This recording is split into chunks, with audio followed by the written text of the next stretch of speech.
কিন্তু সবচেয়ে বড় কথা আমার যেটা অবজারভেশন, সবচেয়ে বড় বড় ডেভিল যারা আছে তাদের বিরুদ্ধে যদি কোনো স্টেপ না নেওয়া হয়, মানে আপনি ইবলিস শয়তানকে চুপচাপ রেখে দিলেন আর ইবলিসের সবচেয়ে ক্লোজ মানুষদেরও চুপচাপ রেখে দিলেন এবং তারপরে ছোটোখাটো যেসব শয়তান আছে তাদেরকে নিয়ে আপনি নাড়াচাড়া করলেন, এটা দিন শেষে মানে একটা পদক্ষেপের ভেতরেও তো রোমান্টিসিজম থাকে, সেই দিকে আগাচ্ছে। ইনফ্যাক্ট এই ডেভিল হান্টের কোনো দরকারই হতো না যদি এই 6 মাস ঠিকমতো ফাংশন করতো। একটু আগে চমৎকার একটা প্রশ্ন করেছিলেন গোয়েন্দা তৎপরতা নিয়ে। গোয়েন্দা তৎপরতা নিয়ে যদি কোনো কথা বলতে হয়, আমি আসলে খোলামেলা কথা বলতে পছন্দ করি। এনএসআই খুবই গুরুত্বপূর্ণ একটা অর্গান রাষ্ট্রের জন্য। এনএসআই বিগত 10 বছরে যাদেরকে নিয়োগ দেওয়া হয়েছে তারা এক একজন মানে ছাত্রলীগের শুধু কর্মী না, সবচেয়ে ডেডিকেটেড এবং সবচেয়ে দুর্ধর্ষ যারা আছে তাদেরকে ধরে ধরে এনএসআইতে নেওয়া হয়েছে। 5 আগস্টের পরে কতজনকে বহিষ্কার করা হয়েছে? খুব গুরুত্বপূর্ণ প্রশ্ন। এইটার উত্তর যদি কেউ মেলায় তাহলেই বুঝে যাবে গোয়েন্দা তৎপরতা কেন ব্যর্থ হচ্ছে। কেউ যদি বলে এই যে ডেভিল হান্ট যেটা শুরু হয়েছে, কেন আমি এই কথাটা বললাম, আইসিটি ট্রাইব্যুনাল যেটা আছে সেই জায়গাতে ওয়ারেন্ট ইস্যু করা হয়েছে। প্রাক্তন সেনাবাহিনীর ঊর্ধ্বতন কর্মকর্তার বিরুদ্ধে 9 জনের বিরুদ্ধে ওয়ারেন্ট ইস্যু করা হয়েছে। 2 জন মোটামুটি বিদেশে আছেন, বাদ বাকি যারা 7 জন আছেন তাদেরকে কি গ্রেপ্তার করা হয়েছে? হয় নাই। এবং এদের হাতেই তো এই যে এটা তো শুধুমাত্র জুলাই গণ অভ্যুত্থান না, বিগত 15টা বছর ধরে মানুষের পর যে ধরনের নিপীড়ন চলে এসেছে, এই আলোচনাটাও খুবই প্রাসঙ্গিক। ওই 15 বছরের নিপীড়নের যদি ইতিহাসটা না থাকতো হঠাৎ করেই জুলাই চলে আসতো না, হঠাৎ করে জুলাই আসেও নাই। মানুষের এই পুঞ্জীভূত ক্ষোভই আলটিমেটলি জুলাইয়ে এসেছে এবং জুলাই তার চূড়ান্ত ফলাফলও দেখা গেছে। সো এই কাজগুলো যারা যারা করেছিল সেই 9 জন, আমি নিশ্চিতভাবে বিশ্বাস করি তাদের বিরুদ্ধে অকাট্য প্রমাণ আছে। তাদেরকে গ্রেপ্তার করা হয়েছে? হয় নাই।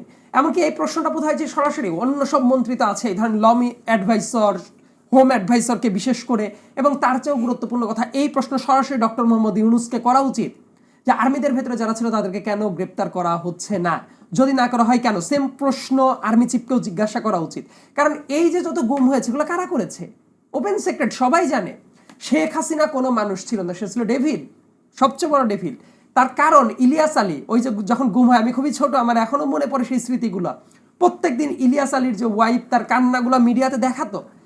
শেখ হাসিনা হলো সেই ব্যক্তি যে ইলিয়াস আলীকে হত্যা করার নির্দেশ দিয়েছে, ইলিয়াস আলীকে মেরে ভাসিয়ে দেওয়া হয়েছে, এইটাও সে করেছে। এবং তারপরে ইলিয়াস আলীর ওয়াইফ এবং তার সন্তানদেরকে ডেকে নিয়ে নাটক করেছে ওপেন মিডিয়ার সামনে। সো এটাই তো শেখ হাসিনা। এবং তাকে সবচেয়ে বেশি শক্তিশালী কারা করে রেখেছিল? যারা করে রেখেছে তাদের বিচার হয়েছে। যে পুলিশ, কেন তৎপরতা দেখবেন আপনি? পুলিশ যারা আছে, যে পুলিশ ডিরেক্ট গুলি করে স্টুডেন্টদেরকে মেরেছে, সেই পুলিশের বিচার হয়েছে। কতজন পুলিশকে গ্রেপ্তার করা হয়েছে? বিগত 15 বছরে যত ইলেকশন হয়েছে সেই ইলেকশনগুলো যারা রিগিং করেছে, যে ওসি, যে এসপি, প্রত্যেকজনকে পদক দেওয়া হয়েছে ইলেকশনের পরপর। কতজনকে গ্রেপ্তার করা হয়েছে? সচিবালয়ে কতজনকে গ্রেপ্তার করা হয়েছে? বাংলাদেশকে জাহান্নাম বানানোর পেছনে আমি এই কথাটা বারবার করে বলি, সচিবালয়ের কন্ট্রিবিউশন ছিল সবচেয়ে বেশি। এবং বাংলাদেশকে যদি এখনো ঠিক করতে হয়, এই শেখ হাসিনার একেবারে ডিরেক্ট দোষর হিসেবে যারা কাজ করেছে এদের প্রত্যেকের বিচার হওয়াটা দরকার ছিল। বিচারপতি তো অনেকেই ছিল না, ওই মানিকের মতো বিচারপতি লীগ ছিল। সো যারা এই কাজগুলো করেছে তাদেরকে বিচার হয়েছে।